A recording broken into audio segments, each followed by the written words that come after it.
इससे पहले कि हम वीडियो में आगे बढ़ें, कृपया चैनल को सब्सक्राइब करें, कमेंट करके हमें बताएं कि आपको ये कहानी कैसी लगी और इसे ज़्यादा से ज़्यादा शेयर करें जिससे हमारे चैनल की ग्रोथ तेज़ी से हो।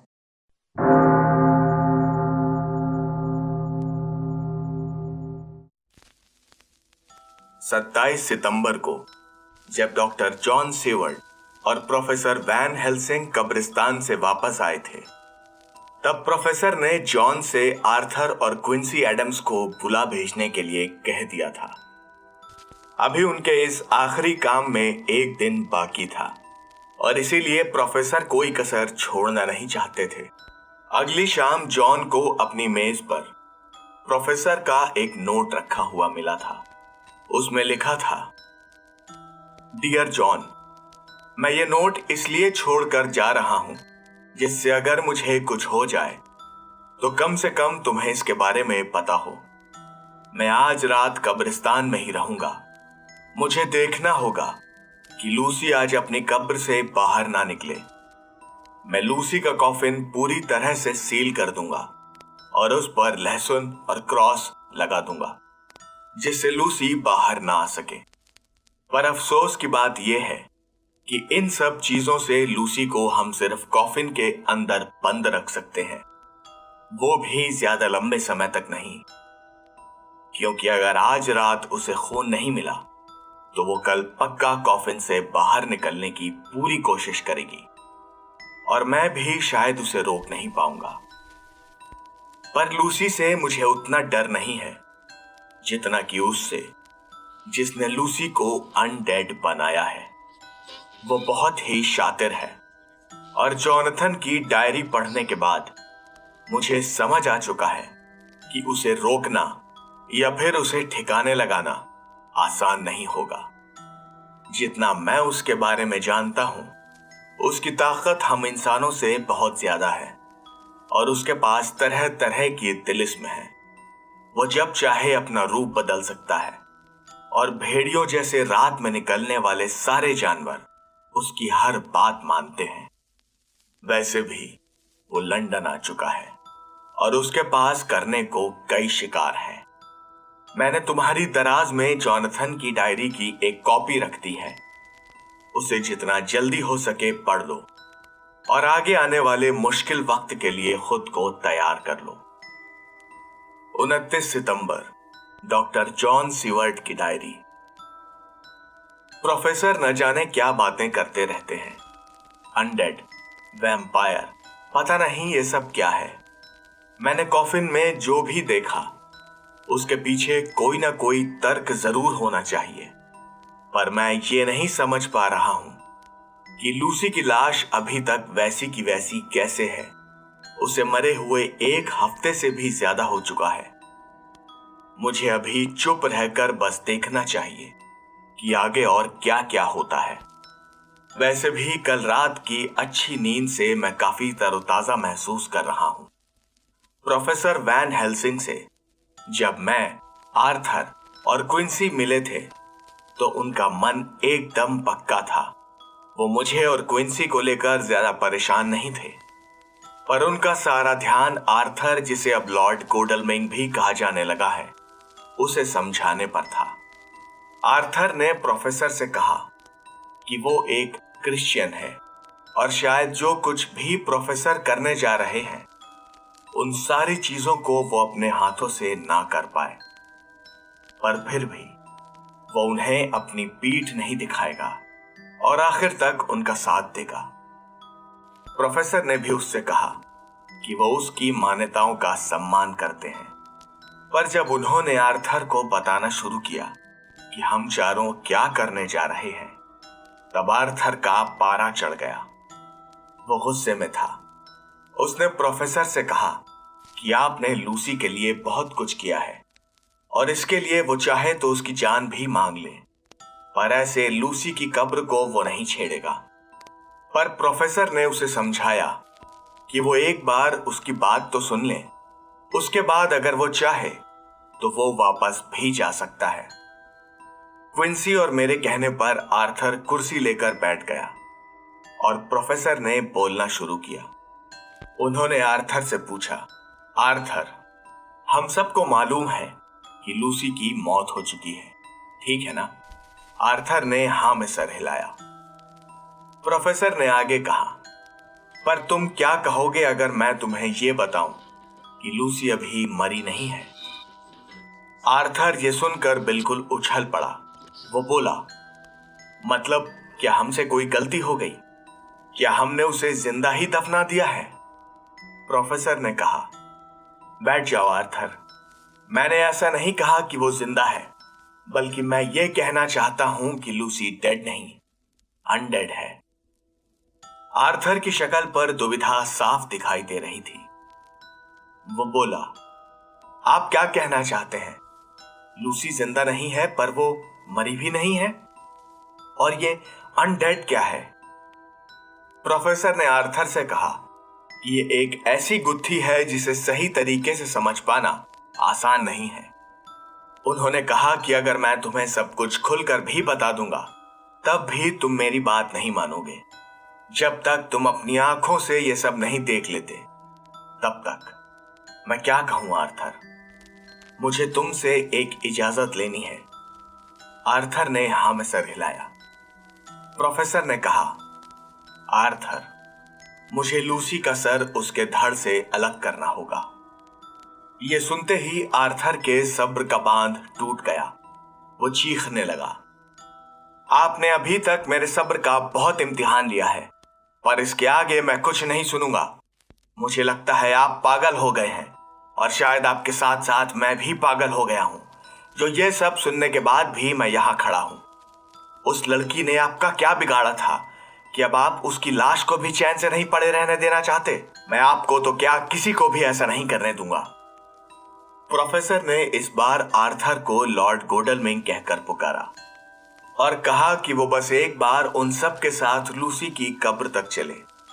उन्होंने कहा कि अगर आर्थर लूसी की तरफ अपनी जिम्मेदारी समझता है, तो उसे हम सब के साथ चलना ही होगा, क्योंकि उसकी एक और जिम्मेदारी है, वो ये कि लूसी की आत्मा को इन शैतानी शक्तियों से निजात दिलाना, और कई निर्दोष लोग जो कि लूसी के हाथों मारे जा सकते हैं या फिर अनडेड बन सकते हैं, उनकी जान बचाना।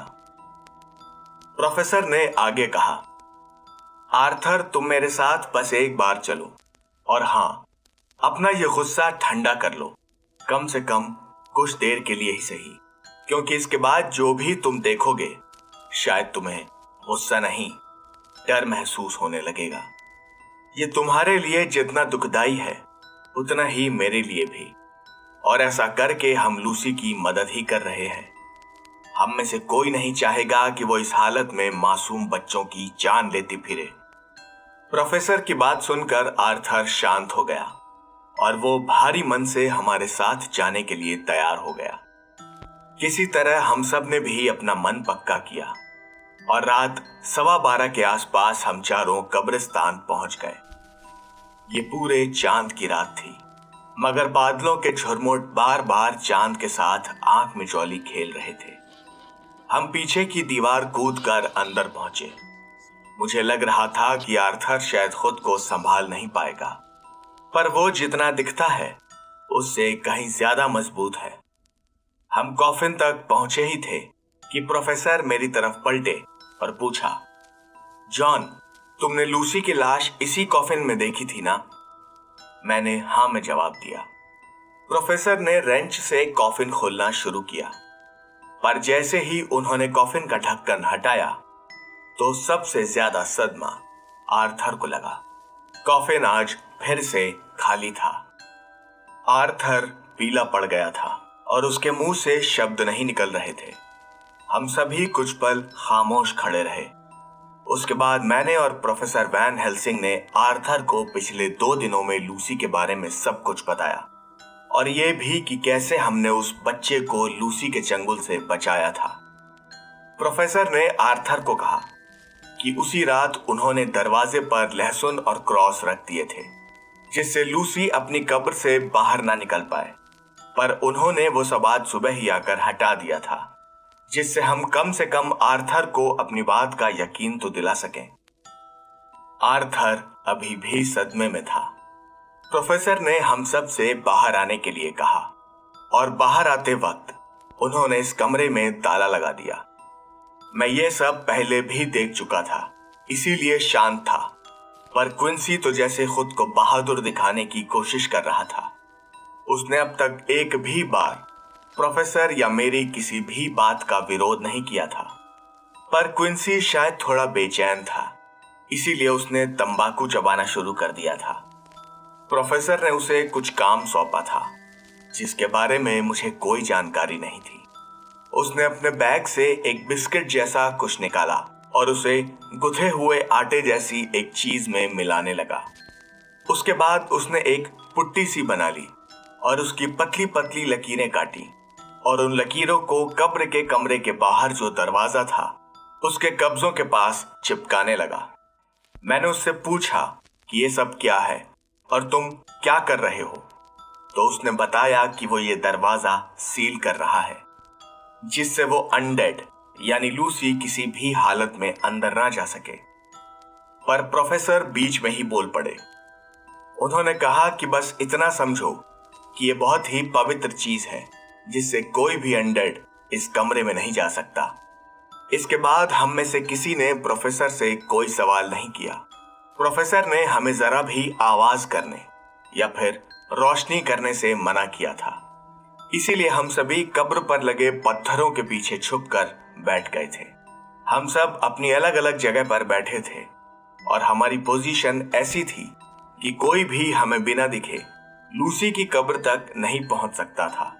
मैं वहां बैठा बस आसमान की तरफ देख रहा था और दूर पहाड़ों पर पड़ती हुई चांद की रोशनी से मुझे वहां जमी बर्फ लाल सी नजर आ रही थी। ऐसा नजारा मैंने कभी दिन में नहीं देखा था। रात की भी अपनी एक खूबसूरती है जिसके बारे में हम शायद जानते ही नहीं। इस सन्नाटे को प्रोफेसर की श की आवाज ने तोड़ा। हमने उन्हें देखा तो उन्होंने सफेद कपड़ों में आते एक इंसान की तरफ इशारा किया। वो जो भी था उसके कपड़े ऐसे थे जैसे किसी की अंतिम यात्रा के वक्त पहनाए जाते हैं और उसने किसी चीज को कसकर अपने सीने से लगाया हुआ था जैसे वो उसकी कोई बड़ी ही बेशकीमती चीज हो। चांद की आती जाती रोशनी में हमने देखा कि ये एक औरत थी जिसने किसी बच्चे को अपने सीने से लगाया हुआ था। हमें उस बच्चे की आवाज सुनाई दी। मैं और क्विंसी आगे बढ़ने को ही थे कि प्रोफेसर के हाथ के एक इशारे ने हमें रोक दिया। शायद वो पक्का करना चाहते थे कि ये कौन था। हमारी आंखों के सामने ही वो सफेद साया थोड़ा पास आता गया और हम सबकी हैरत और डर दोनों ही चरम पर पहुंच गए थे। आर्थर ने लूसी को पहचान लिया था और उसका मुंह खुला का खुला रह गया था। लूसी के चेहरे पर अब पहले की तरह मासूमियत नहीं बल्कि शैतानी हाव भाव थे। प्रोफेसर ने तुरंत ही अपनी लालटेन जलाकर लूसी के चेहरे की तरफ कर दी। लूसी के होंठ सुर्ख लाल हो रखे थे, पर ऐसा किसी मेकअप की वजह से नहीं बल्कि लूसी के होंठों पर लगे खून की वजह से था जो कि टपकता हुआ उसके गले तक आ चुका था। इस हाड़ कपा देने वाले नजारे को झेल पाना सबके बस की बात नहीं थी। हम तीनों मर्दों की तो सिट्टी पिट्टी गुम हो गई थी। बस एक प्रोफेसर ही थे जो अपने फौलाद जैसे मजबूत इरादों की वजह से लूसी के सामने डट कर खड़े थे। हमें देखकर लूसी जोर से किसी बिल्ली की तरह फुफकारी। हम उसकी आंखें देखकर समझ गए थे कि ये हमारी लूसी नहीं है, क्योंकि इस लूसी की आंखों से हैवानियत टपक रही थी। उसने हमें एक डरावनी मुस्कान से देखा और उस छोटे से बच्चे को जमीन पर फेंक दिया। वो बच्चा जमीन पर पड़ा अभी भी रो रहा था। लूसी से इस तरह के व्यवहार की उम्मीद हम में से किसी को नहीं थी।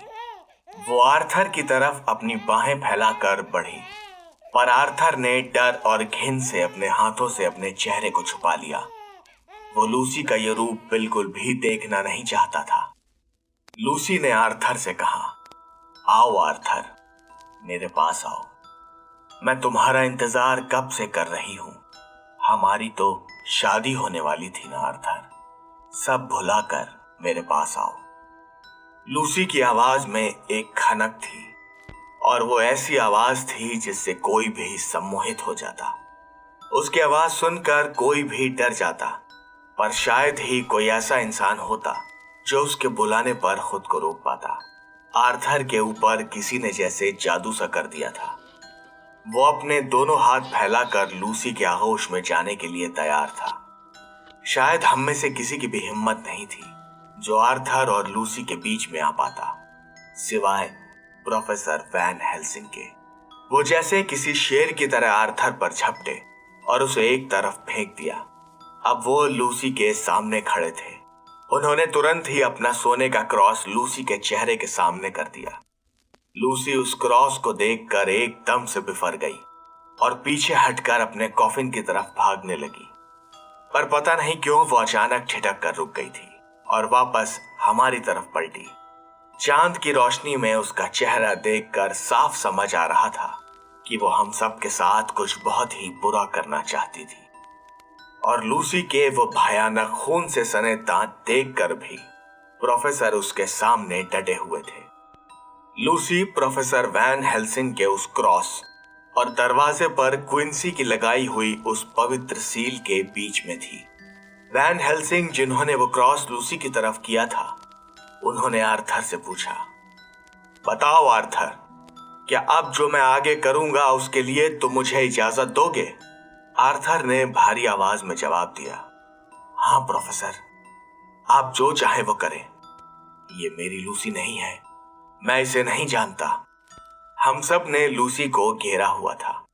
प्रोफेसर ने लालटेन जमीन पर रखी और दरवाजे पर लगी उस पुट्टी को हटाना शुरू किया और लूसी हमारी आंखों के सामने ही दरवाजा बिना खोले ही उसकी दरार में से अंदर चली गई।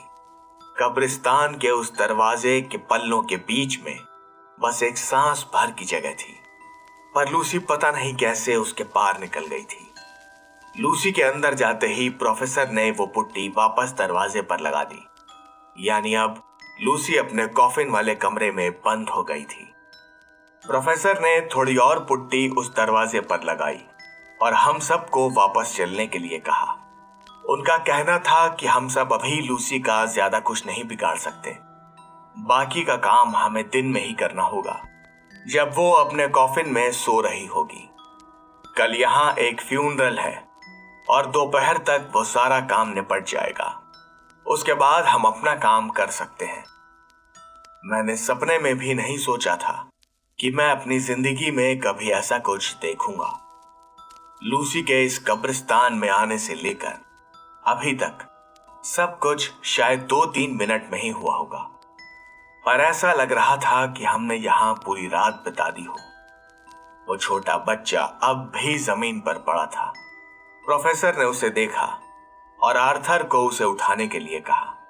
उन्होंने कहा कि यह बच्चा ठीक है, इसके शरीर में थोड़ी खून की कमी है, पर ये बच जाएगा। हमें इसे बिल्कुल सही वक्त पर वहीं छोड़ देना होगा जहां आजकल पुलिस को वो खोए हुए बच्चे मिल रहे हैं। रात अभी बाकी थी और हम सब मेरे घर आ गए थे। मैंने और क्विंसी ने कोशिश की कि हम आर्थर की परेशानी कुछ कम कर सकते। 29 सितंबर, डॉक्टर जॉन सीवर्ट की डायरी। आज दोपहर 12:30 बजे हम चारों लोग कब्रिस्तान पहुंच गए। वहां किसी का फ्यूनरल चल रहा था और इसीलिए प्रोफेसर ने हमें काले कपड़े पहनकर आने के लिए कहा था। आज प्रोफेसर ने हमेशा की तरह अपना वो छोटा सा भूरा चमड़े का बैग नहीं लिया था, बल्कि उनके पास आज एक काफी बड़ा सा बैग था। उनका ये काला बैग देखने में कुछ वैसा ही था जैसा क्रिकेटर्स अपने साथ रखते हैं। जब वहां चल रहा वो फ्यूनरल खत्म हो गया और वहां आए सारे ही लोग चले गए, हम चारों लूसी के कॉफिन के पास पहुंचे। हमने उस कमरे का दरवाजा अंदर से बंद किया और लूसी का कॉफिन खोला। लूसी बिल्कुल शांत पड़ी थी। आर्थर ने मेरे कंधे पर हाथ रखा तो मुझे महसूस हुआ कि उसकी कंपकपी छूट रही थी। उसने प्रोफेसर से पूछा, क्या ये सच में लूसी है या फिर उसका रूप लिए ये कोई शैतान है? इसके ये तेज दांत, खून से सने होंठ इंसानियत के मुंह पर एक तमाचे जैसा है। वैन हेल्सिंग का चेहरा गंभीर था। उन्होंने बिना कुछ कहे अपने बैग से कुछ सामान निकालना शुरू किया। ये सामान मैंने पहले भी देखा था, मगर किसी डॉक्टर या प्रोफेसर के पास नहीं। उन्होंने एक सोल्डरिंग आयरन, एक सोल्डरिंग लैंप, कुछ सर्जरी करने के उपकरण और एक बड़ी लकड़ी की कील या फिर स्टेक निकाला। ये लकड़ी का स्टेक अच्छा खासा भारी था और इसके नोकीले हिस्से को जलाकर और भी मजबूत किया गया था। इसके साथ प्रोफेसर ने एक बड़ा सा हथौड़ा भी निकाला, जो शायद इस स्टेक के लिए ही था। हम तीनों चुपचाप खड़े प्रोफेसर को देख रहे थे। उन्होंने कहा, इससे पहले कि मैं ये काम शुरू करूं, मैं तुम सबको बताना चाहता हूं कि कोई भी अनडेड हम इंसानों की तरह अपनी प्राकृतिक मौत नहीं मरता, क्योंकि वो पहले से ही मर चुका होता है। वो सदियों ऐसे ही जीता है और एक के बाद एक अपने शिकारों की गिनती में इजाफा करता रहता है। बस ये समझ लो कि अगर इस धरती से सारे इंसान खत्म भी हो गए तो अनडेड एक दूसरे को मारकर अपना शिकार बनाएंगे। आज जो भी कुछ आप तीनों देखेंगे वो अनडेड को ठिकाने लगाने की एक प्राचीन परंपरा है। आर्थर, तुम जानते हो, अगर कल रात तुम लूसी को गले लगाते और वो तुम्हारा खून पी लेती तो तुम भी एक वैम्पायर, यानी हमारी भाषा में नॉसफेरातु बन जाते।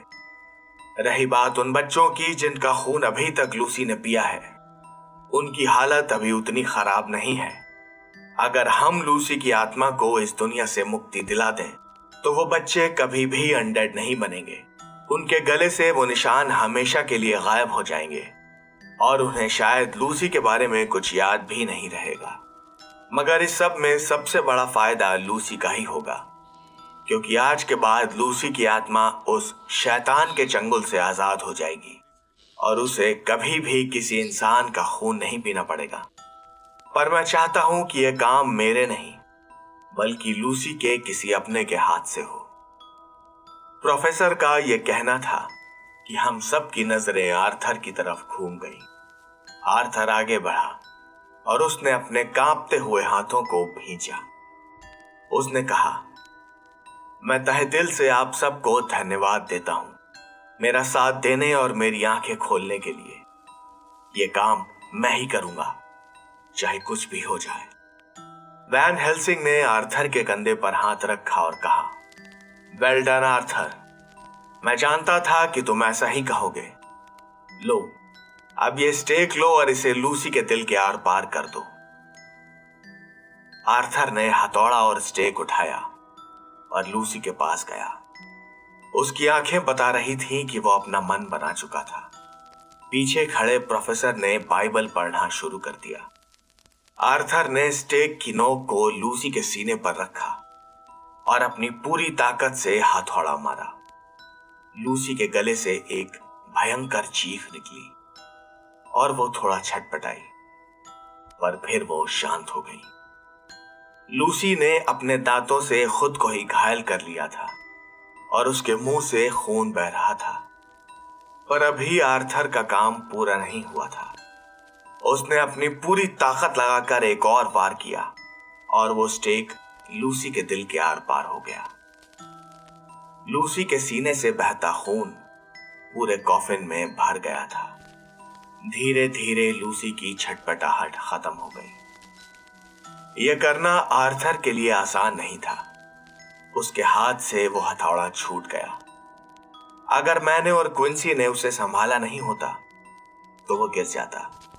उसके माथे से पसीना गिर रहा था और वो भारी सांसें ले रहा था। प्रोफेसर ने आर्थर के कंधे पर हाथ रखा और उससे पूछा, क्या तुम अब मुझे माफ करोगे आर्थर? आर्थर ने हाँ में सर हिलाया। मैंने और प्रोफेसर ने आर्थर और क्विंसी को कमरे से बाहर भेजा और मैंने प्रोफेसर के साथ मिलकर लूसी का सर उसके धड़ से अलग किया और उसके मुंह में लहसुन भर दिया। जब ये काम खत्म करके और सारा सामान लेकर हम कमरे से बाहर निकले तो कम से कम मैं तो अंदर से काफी हल्का महसूस कर रहा था। बाहर आने पर प्रोफेसर वैन हेल्सिंग ने हमसे कहा, दोस्तों, आज हमने एक ऐसा काम कर दिखाया है जो कि शायद जाती तौर पर हमारे लिए करना बहुत कठिन था। हमने अभी अपनी मंजिल की तरफ एक ही कदम बढ़ाया है और अभी हमें इस फसाद की जड़ तक पहुंचना है। मेरे पास कुछ सबूत हैं जो हमें अपनी मंजिल तक पहुंचा सकते हैं, पर यह रास्ता लंबा और मुश्किलों से भरा है।